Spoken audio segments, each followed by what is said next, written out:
अस्सलाम वालेकुम नाजरीन, एएनएन न्यूज में आपका खैर मकदम है।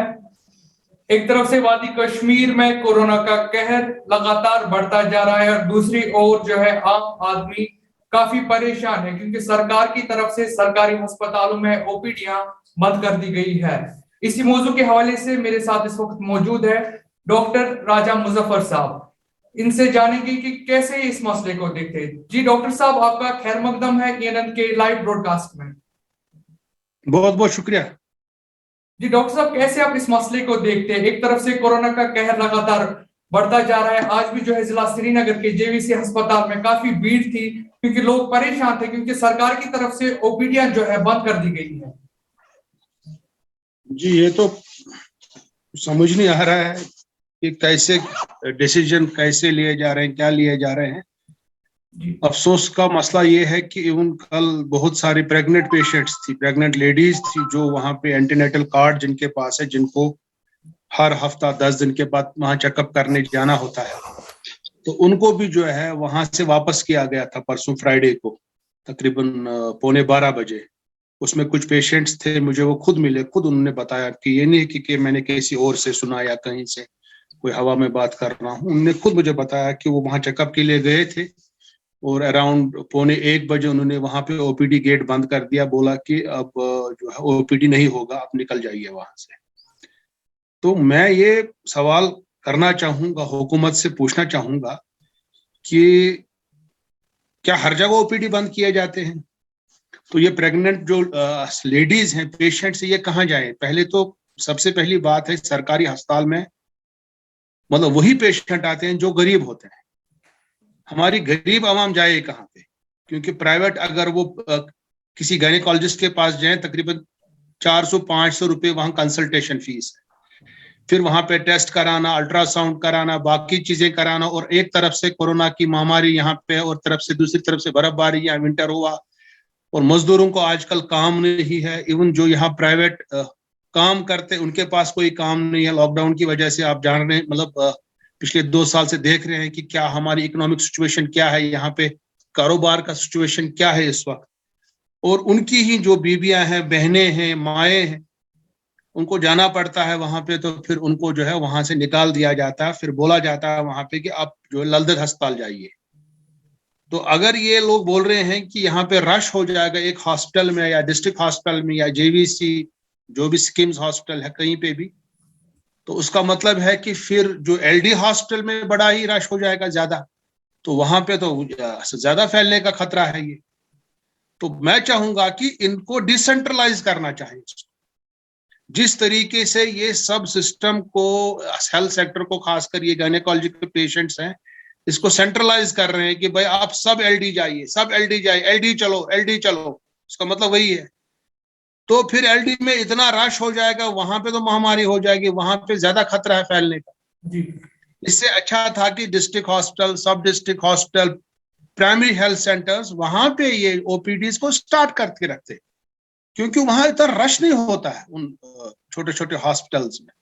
प्राइमरी हेल्थ सेंटर है, चाहे सब डिस्ट्रिक्ट हॉस्पिटल है, चाहे डिस्ट्रिक्ट हॉस्पिटल है, अगर आपने हर कोई चीज बंद कर दी फिर कैसे चलेगा? क्योंकि ये तो इम्पोर्टेंट है ना, हेल्थ बहुत ही इम्पोर्टेंट है। अगर आपने इसको बंद कर, पहले तो हमने स्कूल बंद कर दिया, अब हमने हेल्थ भी बंद कर दिया। और पिछली बार ही यूनाइटेड नेशन के यूनिसेफ के जो चीफ है, उन्होंने कहा कि स्कूल बंद करना तो लॉस्ट रिजॉर्ट होना चाहिए, लॉस्ट रिजॉर्ट। मगर जहां मतलब कहीं पे हमने नहीं सुना दुनिया भर में कि ओपीडीज भी बंद किए जा रहे हैं, या जो हमारी प्रेग्नेंट लेडीज हैं, पेशेंट्स, उनके लिए भी दरवाजे बंद किए जा रहे हैं। तो एक तरफ से तो अपने डायरेक्टर हेल्थ सर्विसेज ने कहा कि नहीं, हम जो प्रेग्नेंट पेशेंट्स या ओपीडीज हम खोल के रखेंगे। कुछ समझ नहीं आ रहा है, कुछ तजाद है इसमें, और बहुत ही कंफ्यूजन का मसला है, डॉक्टर क्योंकि ये गरीब साहब, आवाम का मसला है, गरीब पेशेंट्स का मसला। कहाँ जाएं ये लोग? डॉक्टर साहब यहाँ पे एक और सवाल आम आदमी के मन में खड़ा होता है। एक आम आदमी सोचता है कि एक तरफ से अगर सरकारी अस्पताल की जो ओपीडी है वो बंद कर दी गई, दूसरी ओर से जितनी भी प्राइवेट क्लिनिक्स है, प्राइवेट हॉस्पिटल्स है, वो खुली हुई है, उस पर सरकार की कोई नजर नहीं है। बिल्कुल बिल्कुल, आपने सही बात कही। मतलब एक तरफ से अगर अगर अगर जो है सरकारी अस्पतालों से या जो डिस्ट्रिक्ट हॉस्पिटल्स हैं या हमारा स्किम्स मेडिकल कॉलेज का हॉस्पिटल जेवीसी जिसको बोलते हैं, अगर वहां से फैलेगा तो जो हमारे प्राइवेट क्लिनिक हैं और जहां पे भी जो हमारे डायग्नोस्टिक सेंटर्स है, जहां पे जो हमारे स्पेशलिस्ट डॉक्टर साहिबान इसी हॉस्पिटल में जो काम करते हैं उनके क्लिनिक्स है वहां पे, चाहे डिस्ट्रिक्ट हॉस्पिटल में डॉक्टर काम करते हैं, चाहे मेडिकल जो हमारे एजुकेशन डिपार्टमेंट में काम करते हैं SMHS या एसोसिएटेड हॉस्पिटल्स जितने भी मेडिकल कॉलेज के हैं या बाकी जगहों के जो काम करते हैं वहां पे, तो वहां पे बोलते हैं कि हम ये पेशेंट नहीं देख सकते हैं, बट प्राइवेट क्लिनिक्स पे वो लोग पेशेंट देख रहे हैं क्योंकि वहां पे उनकी कमाई होती है। तो अगर सरकार ने एक जगह बंद कर दिया, वहां पे तो इतना ज्यादा रश है, जितना एक क्या बोलते हैं डिस्ट्रिक्ट हॉस्पिटल के ओपीडी में रश होता है या सब डिस्ट्रिक्ट हॉस्पिटल के ओपीडी में रश होता है, मुझे लगता है उससे ज्यादा रश होता है प्राइवेट क्लिनिक से। बहुत सारे डॉक्टर साहिबान ऐसे जिनका बहुत ही ज्यादा रश होता है, मतलब तकरीबन 200-250 पेशेंट भी देखते हैं बहुत सारे डॉक्टर्स, 150 पेशेंट्स, और 100-150 पेशेंट्स को एक ही जगह रखना, जो वहां पे उनके वेटिंग रूम होते होते बड़े नहीं होते हैं वहां पे, तो मुझे नहीं लगता है कि ये सही तरीका है। मुझे लगता है कि सरकार को इंस्टेड वहां पे उनको खुले रखने थे ओपीडीज, इंस्टेड वहां पे उनको ये करना था कि भाई हम आज खाली 100 पेशेंट देख सकते हैं, आज हम 100 पेशेंट देख सकते हैं, 100 कार्ड देंगे, या हम 80 पेशेंट देखेंगे खाली, बाकी कल आ जाइए, परसों आ जाइए। अगर किसी को आज जाना था 2 दिन के बाद जाएगा, मगर उनको डिप्राइव मत कीजिए आप, बिकॉज अगर आप डिप्राइव करेंगे किसी को बेसिक हेल्थ सर्विसेज से, this is the clear violation of human rights. ये तो इंसानी हुकूक की पामाली है, ये जो ये आप डिप्राइव कर रहे हैं किसी इंसान को, मतलब राइट टू लाइफ हमारे पास है, मतलब इतने कॉन्स्टिट्यूशन में लिखे हैं, बाकी चीजें लिखी हैं, तो मुझे लगता है कि ये तो इंसानी हुकूक की पामाली के बराबर है अगर आप किसी को जो इलाज मुआवजा नहीं देंगे। हाँ, वहां पे रश होता है, वहां पे कंजेशन होती है, उसको आप मैनेज कर सकते हैं। अगर किसी कोई हमारा सब डिस्ट्रिक्ट हॉस्पिटल है या डिस्ट्रिक्ट हॉस्पिटल है, वहां पे जो सर्जरी का जो ओपीडी होता है मिसाल के तौर पर, अगर वहां पे 100 पेशेंट आते हैं, ये वहां पे कर्टेल कर सकते हैं, भाई हम 50 देखेंगे, फिर वहां पे अटेंडेंट्स और उनके नर्सिंग ऑर्डरलीज, नर्सिंग सुपरवाइजर वहां बैठेंगे, बताएंगे नहीं आज हम इतने कार्ड ले लेंगे, डॉक्टर साहब इतने पेशेंट्स को देखेंगे, फिर वहां पे सोशल डिस्टेंस को मेंटेन करके डॉक्टर साहब देखेंगे, फिर जो लोग बच जाएंगे उनको कल देखा जाएगा। वैसे मेडिसिन का जो डॉक्टर होगा वहां पे, या गायनेकोलॉजिस्ट होगी, या कोई आई स्पेशलिस्ट होगा, या डेंटल सर्जन होगा, तो वैसे ही वो कर सकते हैं। बट ऐसा नहीं कर सकते हैं कि भाई हम आपको देखेंगे नहीं, हम ओपीडी बंद कर देंगे। मुझे लगता है ये तो फिर सरेंडर की बात होगी, ये तो इसका मतलब हो गया कि हमने सरेंडर कर दिया कोविड के सामने। We have to fight back. अगर हम देखेंगे वादी कश्मीर में आए दिन जो केसेस में इजाफा ही होता जा रहा है, और सरकार को क्या इकदाम उठाने चाहिए, क्योंकि हम इनिशियल स्टेज पे अभी ओपीडीज बंद हो गई, आम लोग जो है, गरीब लोग जो है इस वक्त काफी सफर कर रहे हैं। किस तरीके से सरकार को अब जाना चाहिए लोगों के प्रॉब्लम्स को दूर करने? पहले जब ये कोविड हुआ था तब हमको लगा था कि मतलब उन्होंने आइसोलेशन कर दिए थे, फिर क्वारंटीन सेंटर बनाए थे। अब 2 साल तकरीबन हो गए हम इसके साथ फाइट कर रहे हैं, हम तकरीबन 2 साल हो गए, 2 साल होने को है फरवरी मार्च में।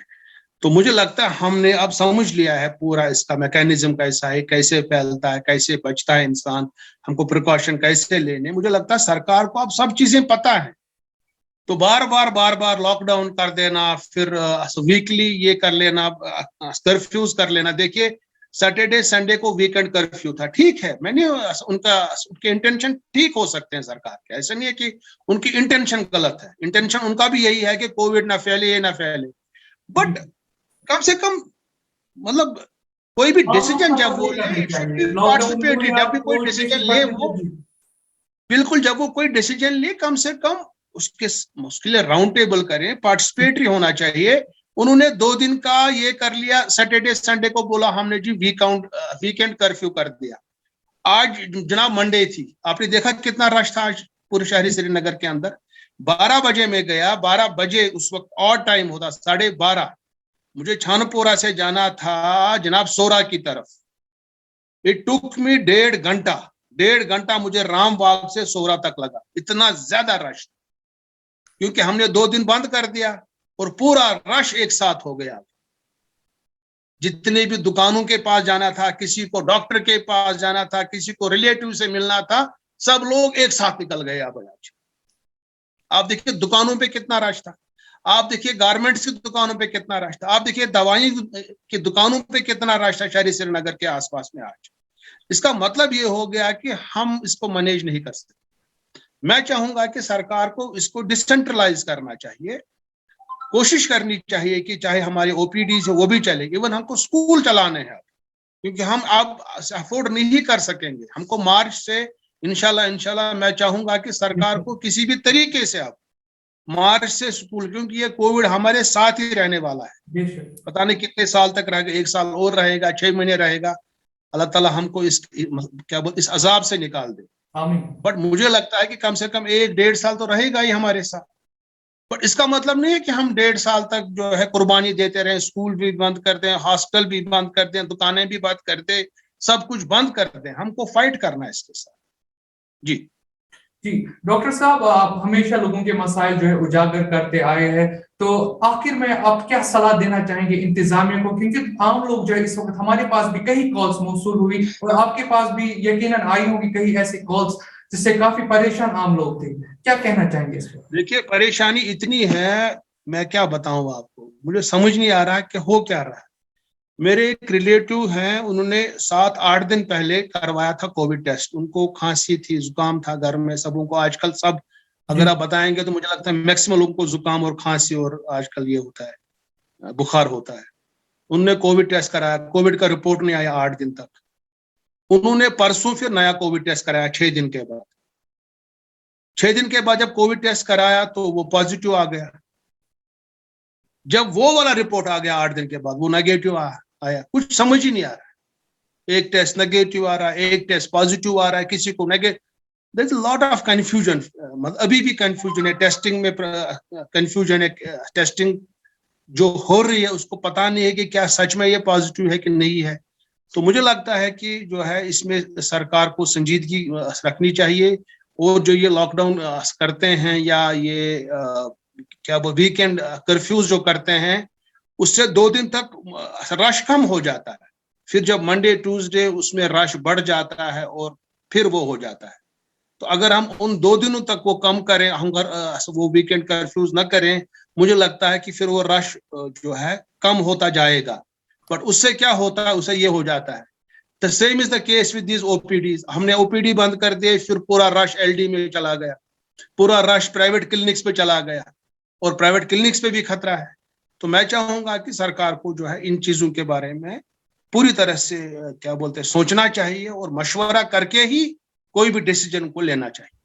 जी डॉक्टर साहब, इस मौजू के हवाले से आपने हमारे नाजरीन तक जानकारी पहुंची, आपका अपना कीमती टाइम देने के लिए, एएनएन न्यूज़ से गुफ्तगू करने के लिए काफी काफी शुक्रिया। बहुत बहुत शुक्रिया।